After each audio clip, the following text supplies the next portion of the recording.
disampaikan oleh kedua narasumber kita. Untuk yang pertama akan disampaikan oleh Dr. Thahirin, SHI MPDI. Kepadanya saya persilahkan. Baik, terima kasih Mas Alvan, Bapak Ibu sekalian. Assalamualaikum warahmatullahi wabarakatuh. A'udzubillahi minasyaitonirrajim. Bismillahirrahmanirrahim. Alhamdulillahirabbil alamin wa bihi nasta'in ala umuri dunya waddin. Wa sallallahu ala sayyidina wa maulana Muhammadin wa ala alihi wa ashabihi ajma'in. Wa la haula wa la quwata illa billahil aliyyil azim. Bapak Ibu, para jamaah yang dirahmati Allah Subhanahu wa taala, wabil khusus Dr. Saiful Bahri, LCMA, Ketua LPP IKUMJ, Ustadz Adlan Fauzi Lubis juga sudah hadir bersama kita, guru kita Ustadz Usman yang nanti juga akan memberikan materi. Bapak Ibu, para pimpinan barangkali juga ada yang hadir, mohon maaf tidak bisa saya sebutkan satu persatu, dan ada Pak Arif Hamzah juga dari MTT, rekan kami dan senior kami dari MTT. Bapak Ibu sekalian semuanya peserta halakoh yang dirahmati Allah Subhanahu wa taala. Saya berterima kasih pada UMJ terutama, alhamdulillah pagi hari ini saya dapat bersilaturahim dengan Bapak Ibu sekalian, dan saya terus terang mohon maaf ini karena kurang gaul gitu ya. Mestinya UMJ itu adalah rumah kita juga ya. Tapi kalau orang Jawa bilang nguprek aja kayaknya. Di UHAMKA saya mohon maaf jarang silaturahim ya.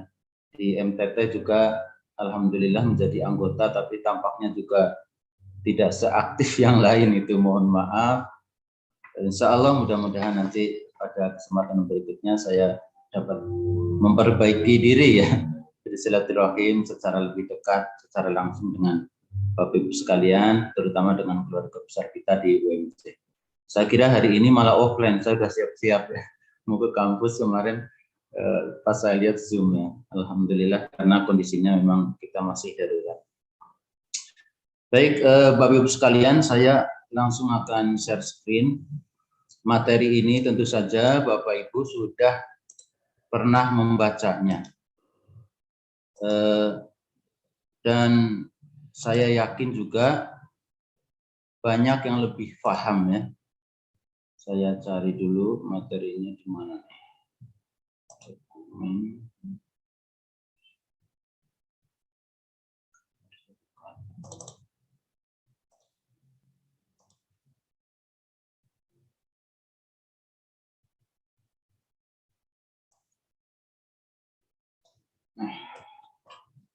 Baik ya Bapak Ibu sekalian semuanya, para asatidz, jadi materi ini sudah ada di dalam putusan tarjih ya.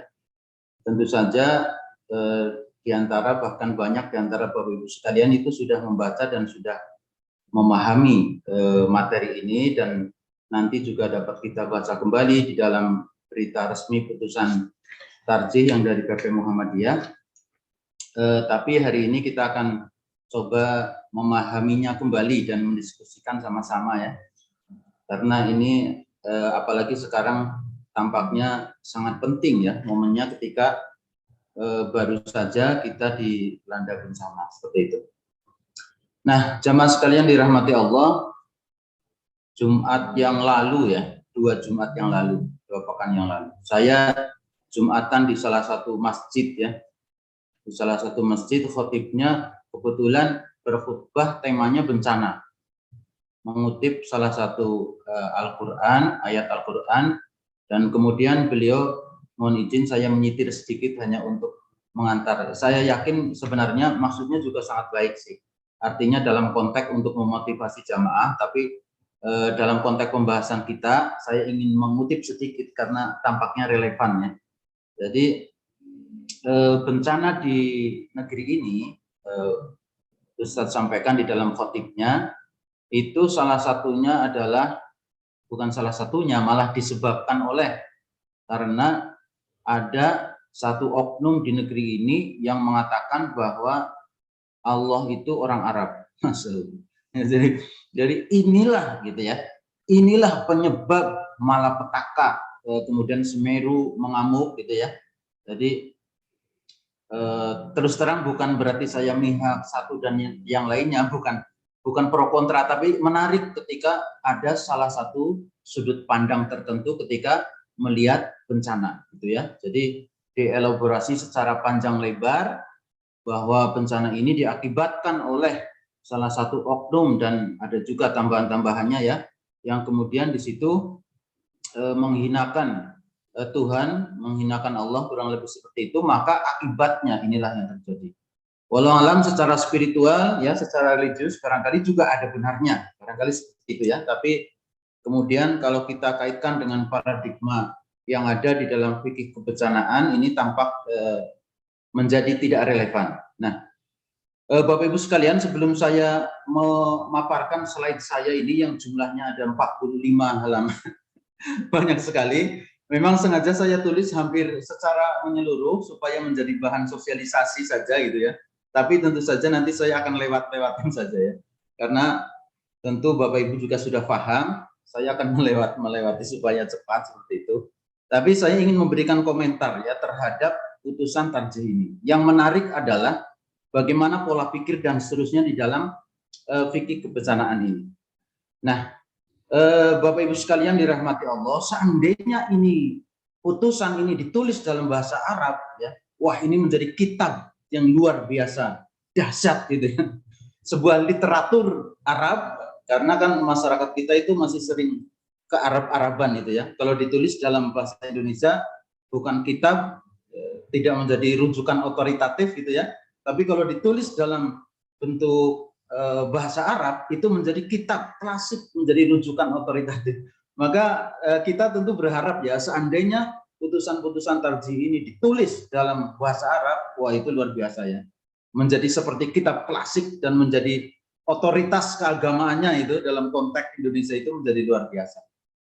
Nah, jamaah sekalian dirahmati Allah, jadi kalau kita lihat, kita pahami ya, fikih kebencanaan ini luar biasa, sangat menarik sekali ya. Dia itu ada diskusinya, ada paradigma berpikirnya yang sangat kuat. Kalau kita cermati di situ ya, ada satu mindset ya, ada satu ideologi yang dibawa yang sangat kuat sekali, yang tentu saja arahnya adalah paradigma Islam berkemajuan, kuat sekali di situ ya. Jadi artinya kalau dibaca ini mencerdaskan karena ada perspektifnya yang khas, tapi dia juga seperti panduan praktis. Itu menarik sekali ya. Jadi dibaca itu bukan suatu, ini saya promosikan dulu supaya kalau yang belum baca nanti baca ya. Jadi kalau dibaca ini juga semacam panduan praktis yang step by step-nya bisa diikuti. Jadi itu mixing dua-dua itu menarik sekali. Jadi di situ ada pembahasan keilmuan, tapi dia juga seperti sebuah langkah-langkah taktis dalam rangka mengantisipasi bencana, ya, dari preventif dan seterusnya itu. Jadi menuntun kita ke arah yang lebih praktis. Saya mulanya ya, jamaah sekalian, karena agak banyak, tulisannya kecil-kecil lagi membacanya sulit juga. Itu agak banyak, saya ingin meringkas. Saya sudah membuat ringkasan gitu ya. Saya ingin ringkas sekali sebelum saya paparkan, itu ada khulasoknya lah, kira-kira seperti itu ya. Begitu saya lihat di bagian kesimpulan, Masya Allah, saya delete lagi itu ringkasan saya. Saya delete lagi. Ya. Sebab apa? Sebab kesimpulannya itu bagus sekali. Kesimpulannya itu menggambarkan secara baik apa yang dipaparkan. Artinya apa? Naskah ini ditulis dengan sangat hati-hati oleh ahlinya. Bukan hanya ahli agama ya, tapi termasuk yang menulisnya juga, yang mengedrap dan mengedit naskahnya itu teliti sekali. Kan sering kita ya membaca naskah kemudian nulis apa, kesimpulan juga apa, dan kesimpulan kadang tidak komprehensif. Ini kesimpulannya pendek dan komprehensif menurut saya seperti itu. Ya. Sangat komprehensif. Tadinya saya ingin memberikan kritik sebenarnya juga, kok paradigma tarjih ini kok terlalu materialistik gitu ya, terlalu hukum alam, terlalu barat gitu. Tapi pas membaca kesimpulan saya nggak jadi. Saya nggak jadi. Di situ sudah diberikan penjelasannya. Jadi menurut saya, jikalau tidak mau membaca keseluruhan, bacalah kesimpulannya. Kesimpulannya itu sangat memadai sebagai sebuah kesimpulan yang sangat komprehensif dari awal sampai akhir, muatan-muatan paradigmanya ada, tapi tentu saja sebagai sebuah panduan juga tentu kita harus melihat secara komprehensif fikih kebencanaan ini. Baik, begitu ya jemaah sekalian. Jadi itu komentar dan perspektif saya tentang fikih kebencanaan ini. Dan tentu sekali lagi ini adalah sebuah fikih yang menurut saya simpel dan taktis juga dan mencerdaskan juga gitu ya, dan sangat kental sekali paradigma berkemajuannya yang tentu saja saya dan kami semua bangga ya dengan putusan-putusan semacam ini. Nah, baik. Nah, ini saya tentu tidak akan baca ini, tadi sudah disebutkan juga oleh moderator ya. Kalau kita melihat bagian-bagian dalam putusan ini, itu diawali dengan latar belakang. Nah, saya hendak menyimpulkan dua hal ya di dalam latar belakang ini. Yang pertama adalah yang tadi disebutkan oleh moderator ya, kenapa fikih ini perlu muncul adalah dilatar belakangi oleh kondisi keindonesiaan yang rentan dengan bencana. Sangat rentan dengan bencana alam maupun yang lain-lainnya gitu ya. Yang kedua adalah banyak sekali di masyarakat kita kemudian cara menyikapi bencana itu tidak berkemajuan, kira-kira seperti itu. Tidak disinari oleh ilmu, mungkin disinari oleh iman, tapi terlalu yang iman yang apa namanya terlalu spiritualis lah, kira-kira. Jadi kalau kita memandang sesuatu hanya itu karena sebabnya adalah alam semesta, karena sesuatu yang tampak, yang empirik, tentu kita menjadi materialistik ya, Bapak sekalian. Kita menjadi terboyong ke barat gitu ya. Tapi kalau kita memandang satu kejadian, terlalu pula itu sangat spiritual sentris gitu ya. Terlalu hanya semuanya karena agama, tidak berpikir tentang hubungan sebab akibat yang empirikal, maka di sana kita jadinya tidak religius, tidak islamis, tapi menjadi mistis ya menurut saya. Nah, di negeri kita itu dalam hal memandang apapun termasuk bencana itu masih banyak yang mistis. Termasuk tadi yang salah satu khutbah yang saya sitir itu ya, yang saya sitir, mohon maaf saya kepada sang khotib, tentu maksudnya bagus, ini sekedar untuk memudahkan pembahasan kita. Ada masih banyak paradigma yang seperti ini. Di dalam melihat bencana itu langsung saja bahwa bencana ini itu disebabkan oleh apa? Oleh dosa dan kesalahan. Walaupun itu salah satunya, iya. Kalau nggak hati-hati di dalam putusan ini itu kesannya itu putusan ini agak sekuler ya. Tapi kalau kita baca sampai akhir, sampai kesimpulan itu enggak ya. Saya menggarisbawahi beberapa hal ya. Nah, oke.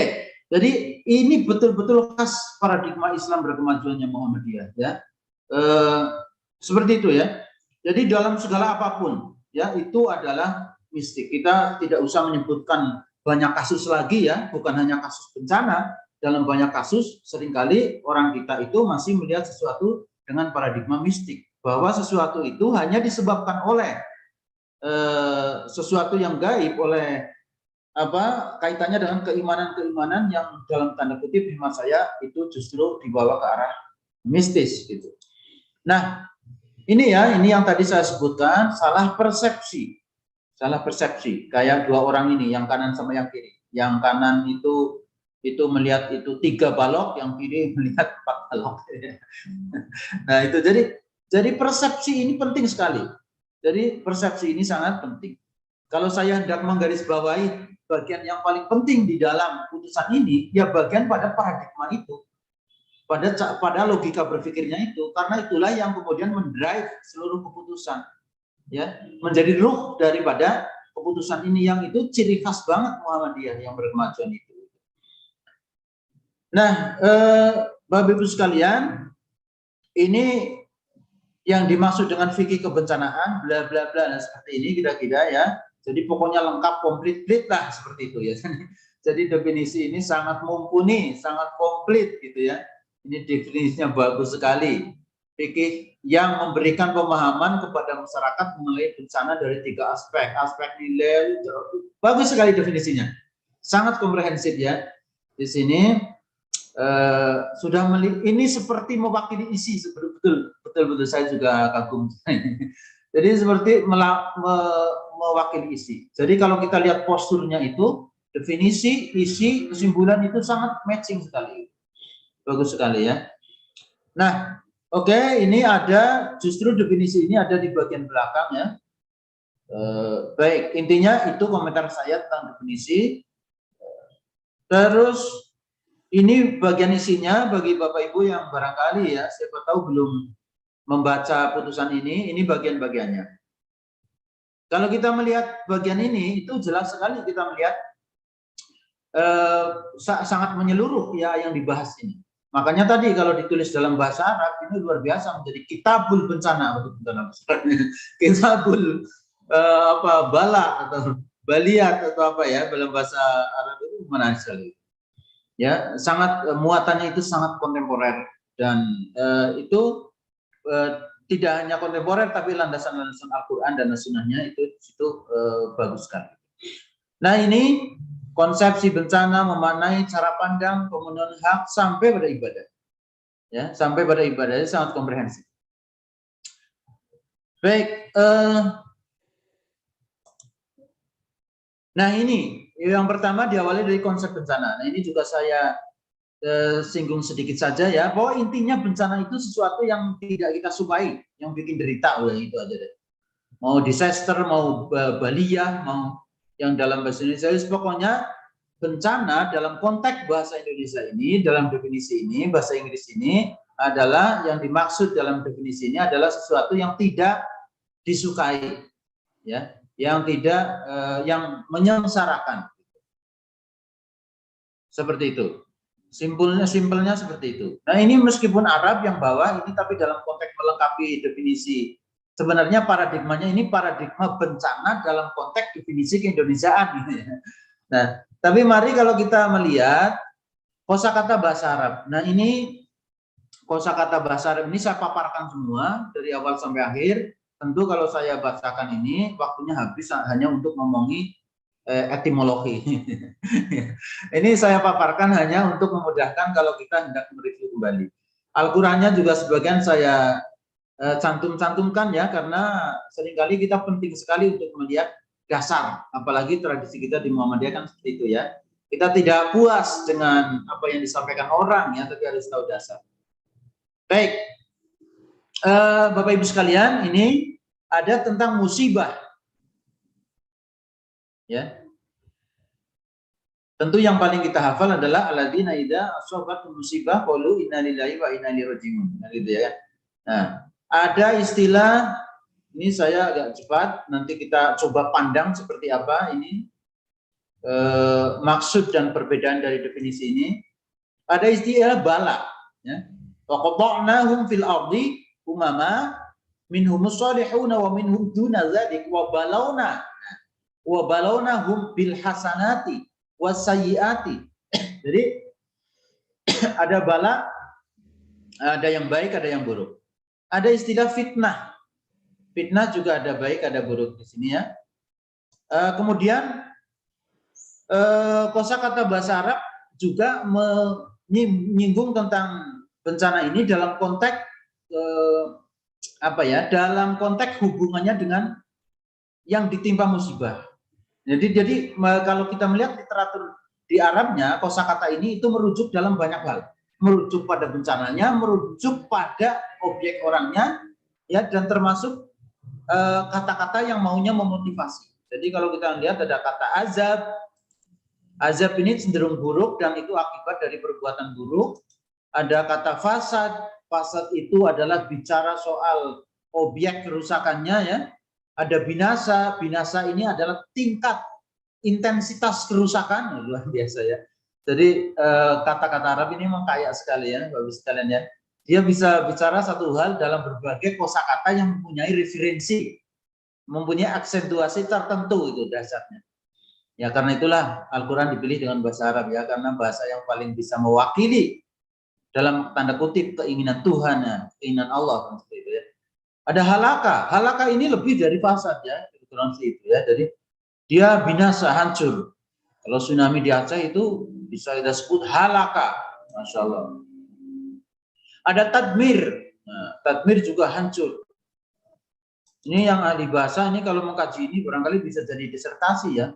Kajian istilah bencana dalam satu kata aja ini luar biasa. Nanti jadi dokter bencana. Ada iqab, ya ada iqab. Iqab lain lagi, masya Allah. Ya, nggak habis-habis kan. Nazilah, makanya kita ada kunut nazilah. Ya. Nazilah itu juga di sini kama anzalna, arti katanya menurunkan, tapi dalam konteks ini adalah menurunkan bencana. Dipakai kata itu. Baik. Nah, ada 9 kata.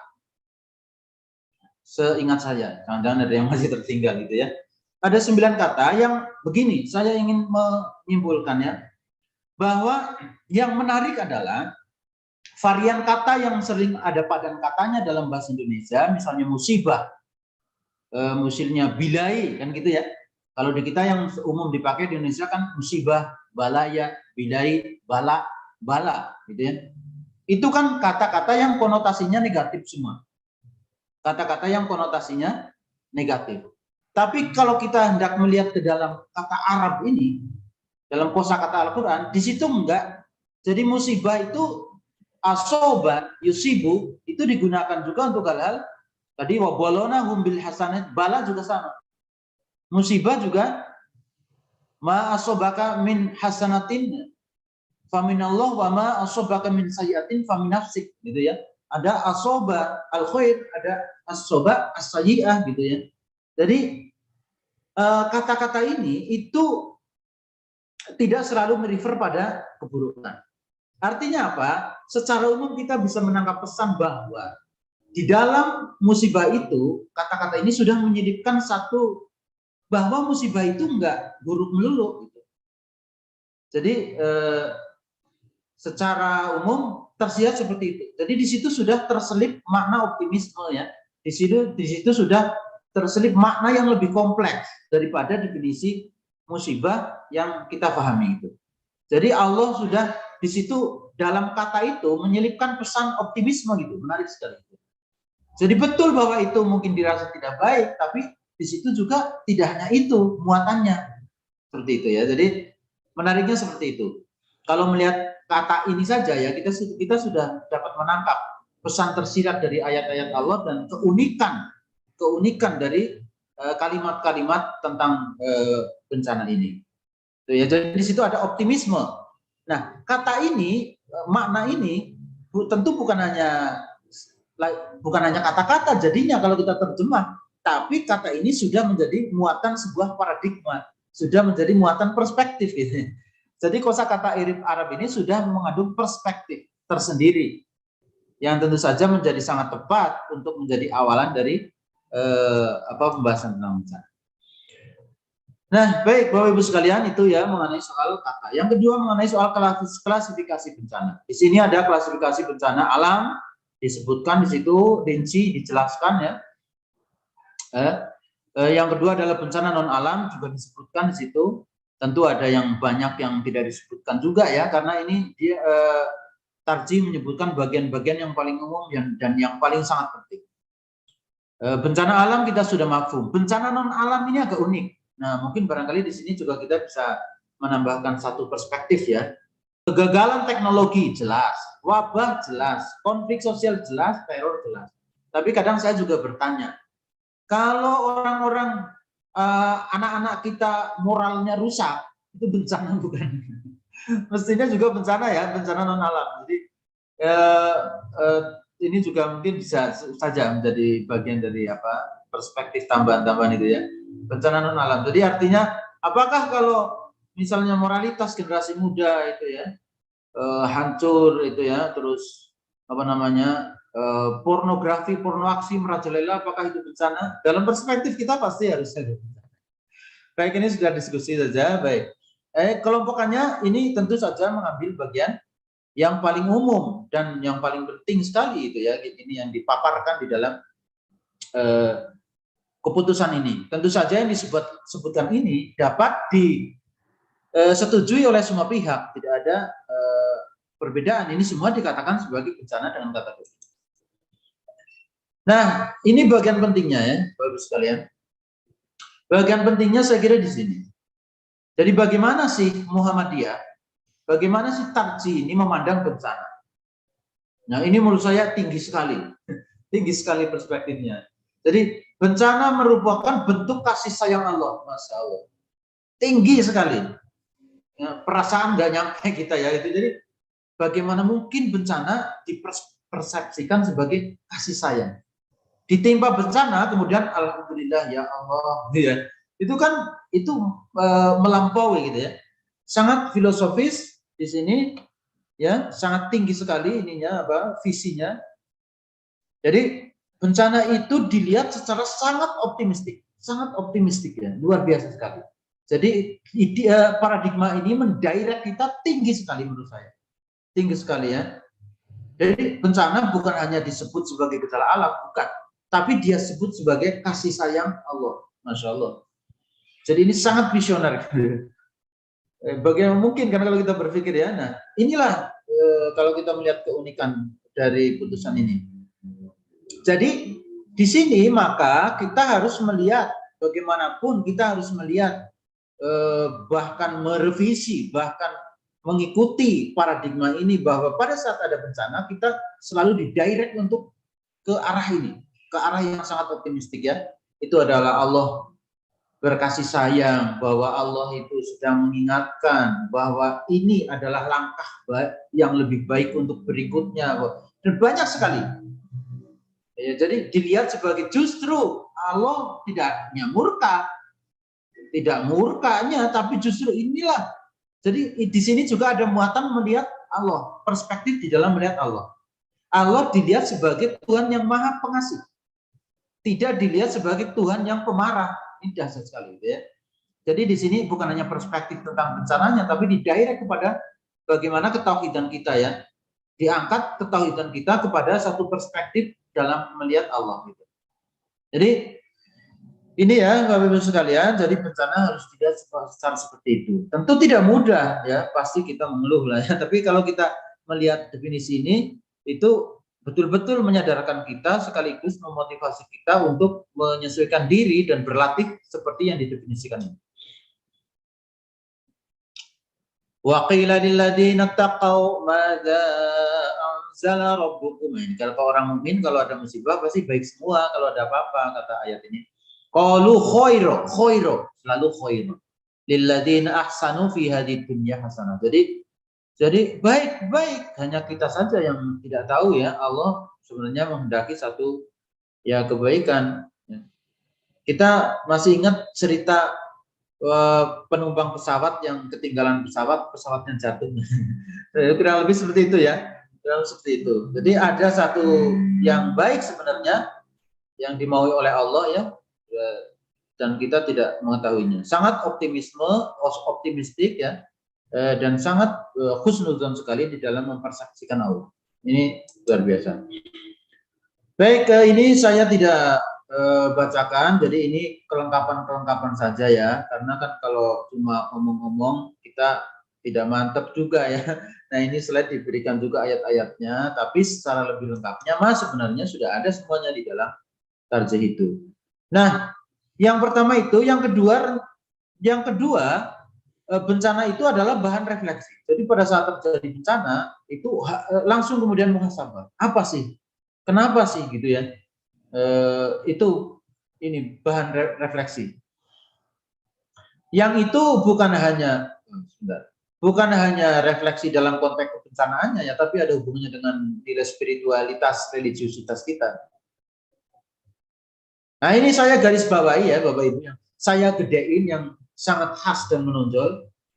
Yang lainnya itu ini demikian kesalahan tidak hanya diartikan sebagai perbuatan dosa dalam konteks teologis. Nah ini paradigmanya di sini. Namun kesalahan juga diartikan sebagai dosa sosiologis. Luar biasa cerdas. Jadi di situ pada saat terjadi bencana itu apakah sebuah dosa. Betul, sebuah dosa. Memang itu diakibatkan oleh dosa. Dosa memang yang menyebabkan. Tapi kemudian di sini yang menarik adalah memberikan makna dosa secara sosiologis. Itu unik ya. Dosa sosiologis. Ada kesalahan-kesalahan yang bisa diurai secara empirik, secara ilmiah. Itulah dosa sosiologis. Nah, disitulah ada kausalitas, gitu ya. Itu karena ada kekeliruan yang manusia lakukan, itu ya. Misalnya orang buang sampah, apa itu dosa? Dosa sosiologis yang bisa diurai secara empirik. Sebab akibatnya Allah melarang orang membuang sampah sembarangan, kan gitu kan? Bukan hanya peraturan pemerintah gitu. Nah ini, jadi oleh karena itu tentu saja dari paradigma ini kita harus mengurai bencana dari dua perspektif dosa. Memperbaiki dosa teologis, memperbaiki dosa sosiologis. Tapi kalau kita melihat dalam urian ini, Bapak Ibu sekalian, itu sepanjang urian memang lebih banyak bagian yang kedua. Yang pertamanya nggak banyak. Kita bisa memahami ya, karena ini sebagai counter terhadap realitas Indonesia. Tapi itu di situ, jadi di sini perbuatan dosa ini di sini memang nggak yang dosa teologis dalam arti orangnya banyak kafir, orangnya banyak maksiat, itu memang nggak banyak dielaborasi. Tapi bukan berarti ini mengabaikan. Kalau kita mau yakin di dalam kesimpulannya itu jelas sekali ditekankan di situ bahwa di situ ada bagi yang berdosa bisa jadi iqab dan seterusnya gitu. Tapi kalau mau baca secara secepat, sekilas, ya bisa jadi ini dilihat kok ini perspektifnya terlalu barat materialistik gitu. Padahal kalau kita cermat enggak sebenarnya. Jadi konteksnya ini memang sebuah paradigma yang sebagai penawar dari yang keindonesiaan yang tidak tepat itu. Baik, nah ini cara menyikapi bencana. Sudah ada pokoknya ini ringkasnya begini. Sudah nggak kelamaan, hampir setengah jam, hampir sejam ya Pak Alvan ya. Saya agak singkat-singkat nih. Jam berapa nih? Oh, udah hampir jam 10. Baik. Ya ini cara menyikapi bencana. Wis pokoknya kalau kita sudah paham paradigmanya, kita sudah ketebak. Selanjutnya bagaimana? Pasti ini ya. Pasti turunannya ini. Nah, tuh. Jadi, siapa sih yang bertanggung jawab? Semua. Bahkan jelas sekali dalam tarji ini menunjuk pemerintah. Jadi lapis pertama pemerintah. Pemerintah itu level-level ke atas itu. Itu menarik sekali. Apa yang menarik? Ada rujukan struktural. Ini dasar. Jadi kalau kita merujuk pada putusan ini ada yang diarahkan menyasar pada reformasi struktural, pada rekomendasi-rekomendasi antisipasi yang sifatnya struktural. Jadi kena semua deh kalau di sini saya menariknya itu. Jadi ditembak semua itu kalau orang nembak. Nah, coba kalau kita bawa bagian ini, ya, ini orang nyasar ke pemerintah, gitu. Jadi bukan hanya si yang kena bencana yang dia disalahkan karena dia banyak dosa, itu ya, apalagi seperti itu enggak banget, gitu ya.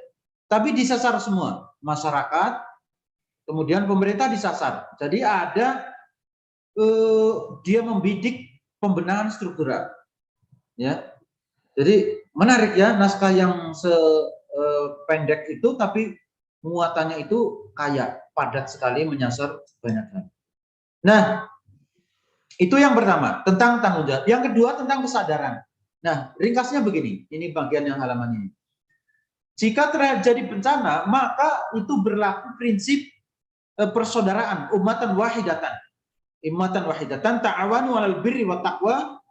Prinsip ta'aruf bainana itu adalah prinsip kemanusiaan universal. Nah, pada saat terjadi bencana, kata putusan ini, maka nggak boleh lagi tuh kita membedakan, oh itu orang Kristen kah yang kena bencana.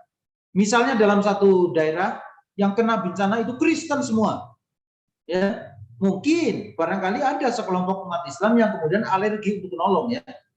Nah itu di sini nggak boleh. Jadi paradigma itu salah total kalau dilihat dari perspektif putusan ini. Itu juga manusia gitu ya. Semuanya harus dengan paradigma ini. Baik. Nah, ini yang bagian ini semangat dan bangkit ini adalah untuk si korban. Untuk si korban ya. Nah, di situ di dalam putusan dijelaskan ada alasan-alasan kenapa dia harus tetap semangat. Gitu ya. Ada alasan-alasan yang bukan hanya teologis ya, tapi memang mendukung bahwa si korban itu semangat.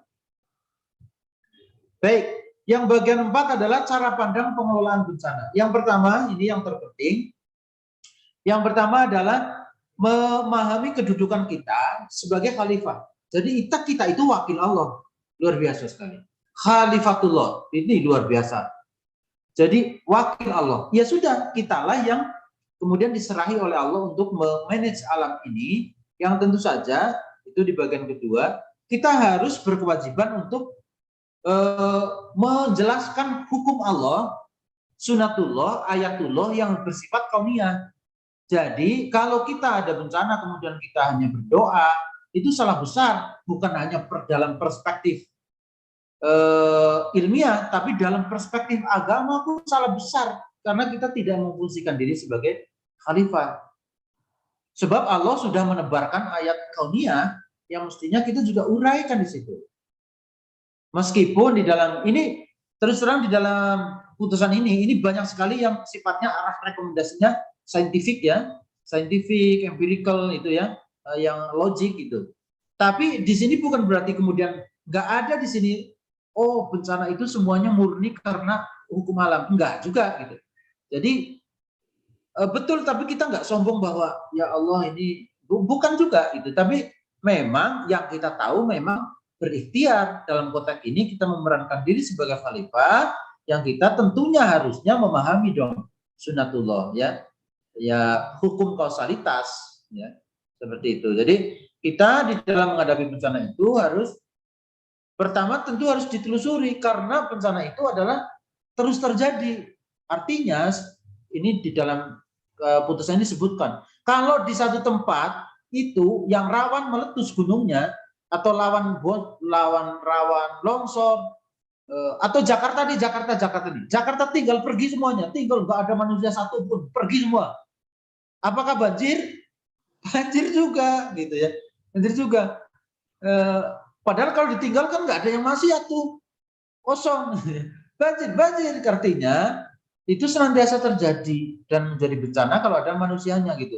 Artinya dalam perspektif ini memang itu sebuah sunatullah juga yang kita dipanggil untuk sebagai khalifah untuk kemudian mengurainya, bukan hanya dalam perspektif teologis tapi perspektif yang ilmiah. Nah, baik, saya akan lanjut ini tindakan pencegahan dan seterusnya.